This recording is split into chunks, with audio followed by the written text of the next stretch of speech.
मुंबई से मालती गुप्ता जी, स्वागत है आपका। हेलो। हाँ जी मैम। हमारा 3 सवाल है। जी पूछिए। हाँ, वो हमारे बॉडी में, आप सुन रहे हैं ना? जी जी मालती जी, आपका स्वागत है, मैं सुन रहा हूँ। हाँ हकीम साहब नमस्ते। जय हिंद, स्वागत है आपका। हाँ जी, हम आपका दवा भाई साहब कर रही हूँ। आपसे बात भी हुआ था सियागोन। मेरा बहुत बहुत साल से थोड़ा थोड़ा पूरा बॉडी में वो गांठ, उसका चर्बी का गांठ हो गया है। तो अब क्या होता है, पूरा हाथ, पूरा जान, कमर, पेट, अब वो ऐसा खींच खींच के दर्द होता है भाई साहब कि इनको बर्दाश्त, में रात भर नहीं सोती, मैं दिन को सोती। अच्छा, जोड़ों के दर्द का क्या हाल है? जोड़ों को दर्द तो ठीक लगता है ऐसा, मगर वो जो पूरा शरीर में तकलीफ है भाई साहब, वो जो गांठ है ना, उसके वजह से मैं सो नहीं पाती। कुछ दवा डॉक्टर को भी खाती हूँ, फैमिली डॉक्टर को, रोज डेली 2 खुराक, मगर वो भी आराम नहीं करता। मैं रात दिन भाई साहब सो नहीं पाती हूँ। और पेशाब में तकलीफ है, अब ये थोड़ा दिन से तकलीफ है कि पेशाब रोक नहीं सकती, गिर जाता है, ऐसा जोर से पेशाब आएगा जाते जाते, ये भी तकलीफ है। और अच्छा दवा आप बता दे भाई साहब, मैं छुटकारा पा जाऊँ रोग से। ठीक है। अच्छा, आप रोइए नहीं। देखिए, जोड़ों का दर्द की दवा आप ले रहे हैं तो जोड़ों का दर्द अच्छा है आपका। ये गांठों के दर्द के लिए गांठों को पिघलाना होगा, ठीक है। और मैं एक नुस्खा बता रहा हूँ, वो आप लेना शुरू करें, लेकिन इसमें टाइम बहुत लगेगा। जोड़ों का दर्द ठीक हो गया, बहुत अच्छी बात है, लेकिन गांठों का दर्द अलग होता है, जोड़ों का दर्द अलग।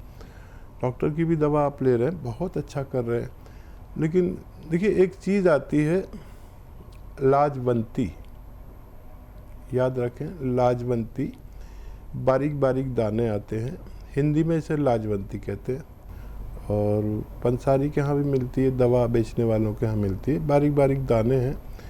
ये लाजवंती आप आधा चम्मच लाजवंती 1 गिलास पानी में, गर्म पानी में मिलाएं और हिलाते रहें, उसमें गांठ ना पड़ने दें।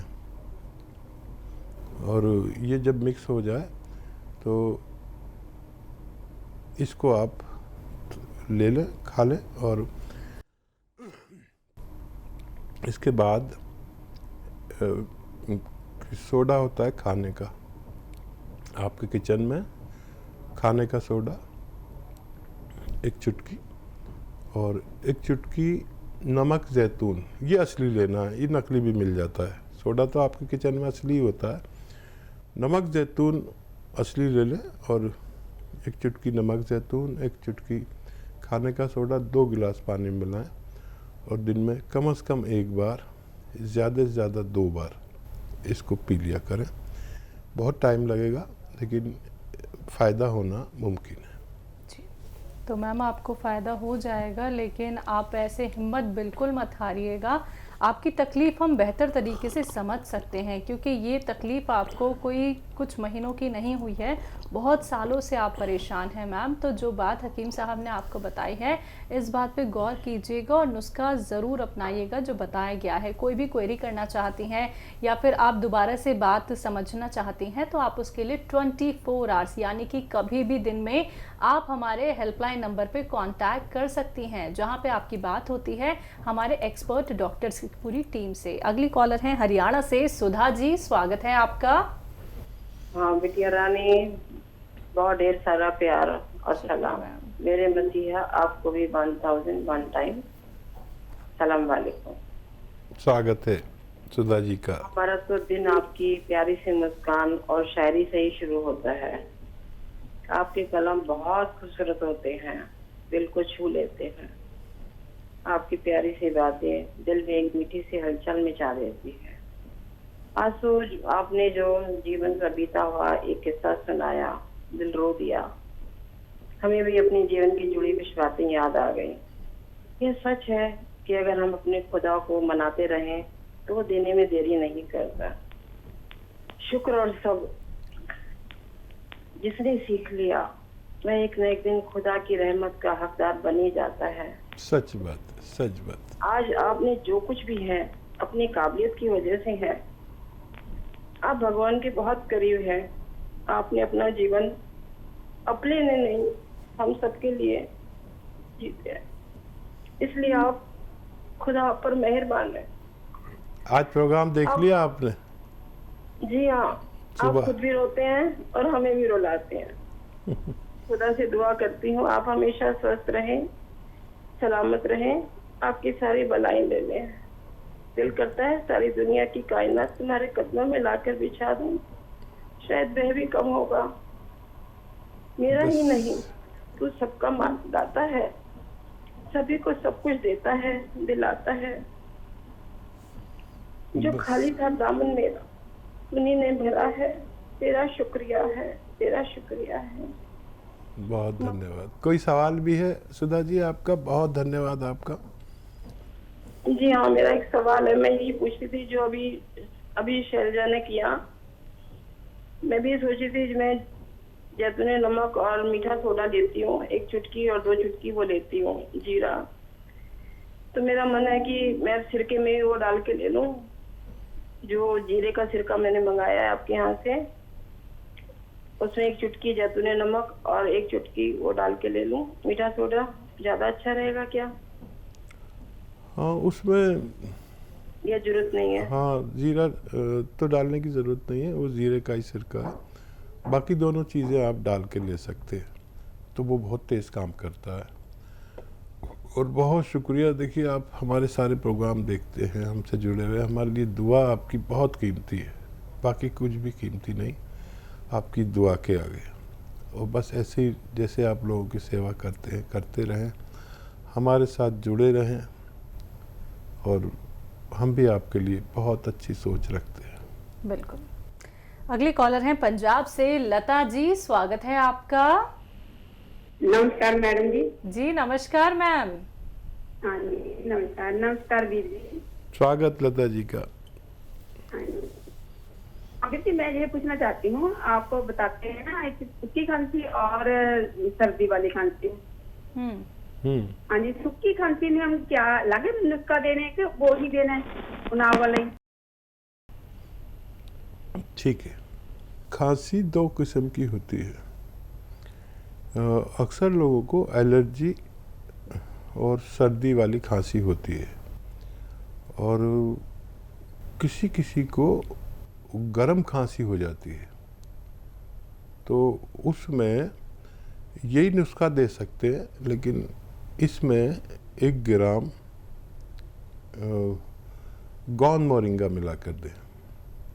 1 ग्राम गोंद मोरिंगा मिला कर दें।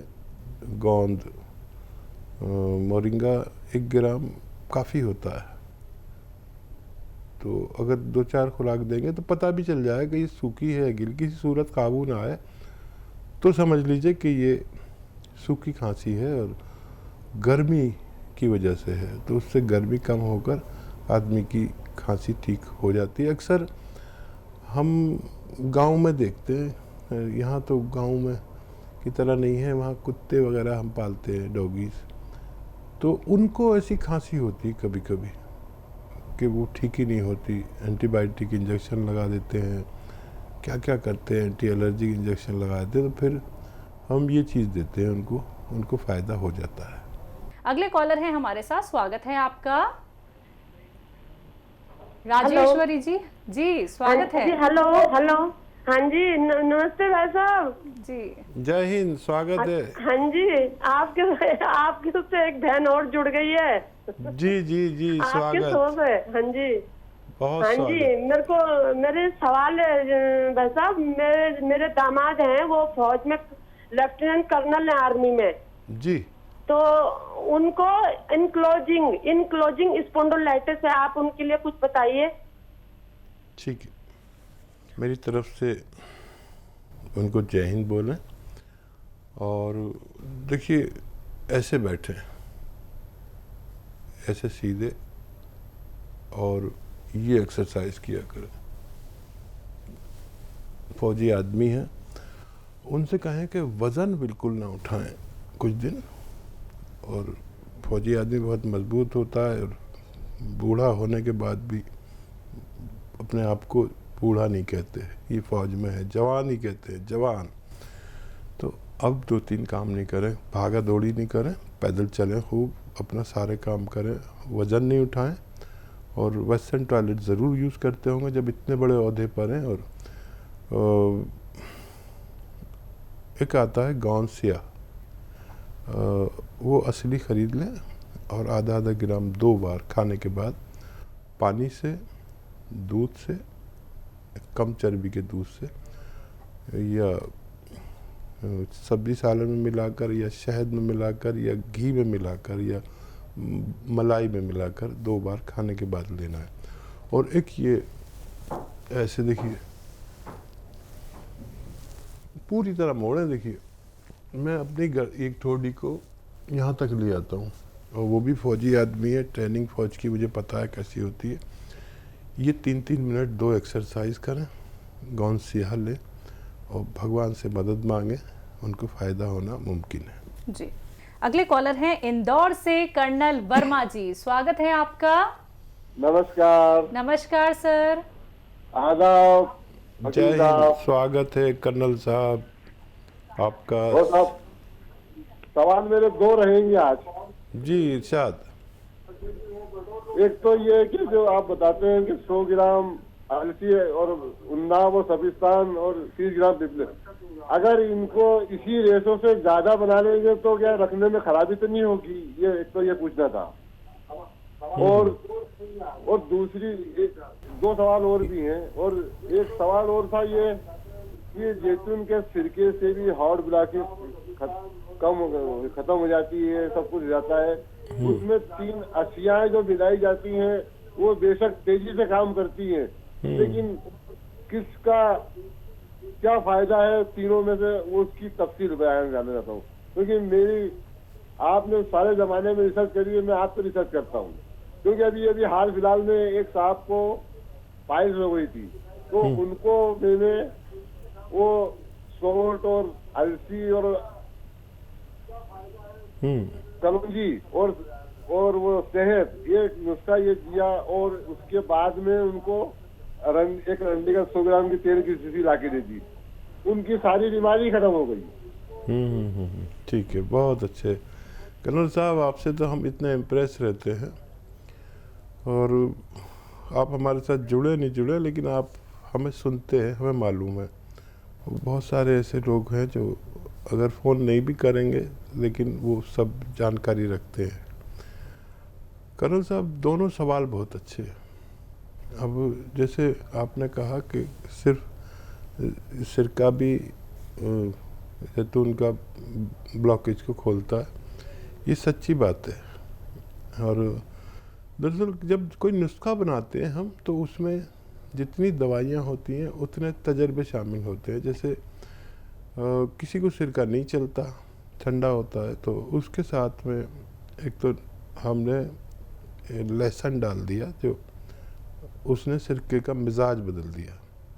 फिर नींबू डाला तो ये फिर ठंडा हो गया, और फिर हमने अदरक का जूस डाला तो फिर ये मुतदिल हो गया, लेकिन ना गर्म रहा ना ठंडा। तो इसलिए भी देते हैं इसको। दूसरा, सौंठ का काम है हाजमा करना और लीवर का काम अच्छा करना, कब्ज़ को दूर करना, ये सौंठ का काम है। और ये जो विटामिन सी है, इसका काम है चर्बी को काटना। और ये इसमें वो जो डाल देते हैं 1 चुटकी नमक, ये भी काटता है चर्बी को, और जो जिद्दी चर्बी को, ये उसको भी काट देता है, ब्लॉकेज को खोलता है। और लहसुन जो है, इसमें पारा है, पारा समझते हैं, वो जो हम बुखार के लिए ऐसे यहाँ पर लगा लेते हैं 1 मीटर, और फिर वो बताता है कितना बुखार है, तो वो चीज़ है इसमें। वो पारा तो बहुत नुकसान देता है जब मीटर में होता है, फीवर के मीटर में, लेकिन ये पारा जो है ये हज़म होने लायक है। वो हज़म ही नहीं होता कभी, वो पारा कभी हज़म नहीं होता और ना मिक्स होता किसी चीज़ में। पारे की शान है। और ये पारा जो है लहसुन में, ये खून में मिल जाता है और खून को साफ़ करता है, स्वच्छ करता है और जहाँ जहाँ तेज़ी लाता है उसमें, इस काम को करने में तेज़ी लाता है। हज़म तो करता ही है, चर्बी का दुश्मन है, और जहाँ जहाँ ज़िद्दी चर्बी ब्लॉकेज बनाती है उसको फिर ये मजबूर कर देता है इसे खोलना। और वर्मा साहब इतने फ़ायदे हैं एक एक चीज़ के, आपको भी बहुत तजर्बा हो गया और आने वाले समय में और ज़्यादा तजर्बा होगा कि ये जो हम किचन में चीज़ें यूज़ करते हैं अगर हम सही मात्रा में यूज़ करें तो ये दवाओं की नौबत ही ना आए। जैसे आपने किसी को नुस्खा दे दिया सौंठ का, तो बवासीर के मरीज़ थे और उनकी बवासीर ही ख़त्म हो गई, तो इसने हज़म ठीक किया। हज़म ठीक किया तो बवासीर कहाँ से रहेगी? हज़म ठीक कर लीजिए, बवासीर का नामो निशान मिट जाता है। और क्या सवाल था इनका? अलसी सपिस्तान वाला जो नुस्खा आप बताते हैं, अगर उसे हम ज़्यादा बना के लंबे वक्त तक रखें। हाँ, अच्छा देखिए, वो एक रेशो ये है, आप अपनी मर्ज़ी से ज़्यादा भी बना सकते हैं और दवा पिस जाने के बाद अगर उसको मॉइस्चर मिले या सही माहौल ना मिले तो ख़राब होने में ज़्यादा वक्त नहीं लगता। तो बना तो कितना भी सकते हैं, और जो वैसे मरीज़ नहीं हैं, ऐसे मरीज़ हैं जो ज़्यादा बनाना चाहते हैं, तो बेहतर ये होगा जिनको शुगर नहीं है वो इसी की सफ़ूफ की बराबर शहद में इसको मिक्स कर दें ताकि ख़राब होने का ख़तरा ख़त्म ही हो जाए। रेशो ये रहेगा, आप बना कितना भी सकते हैं, आपको फ़ायदा मुमकिन है। जी।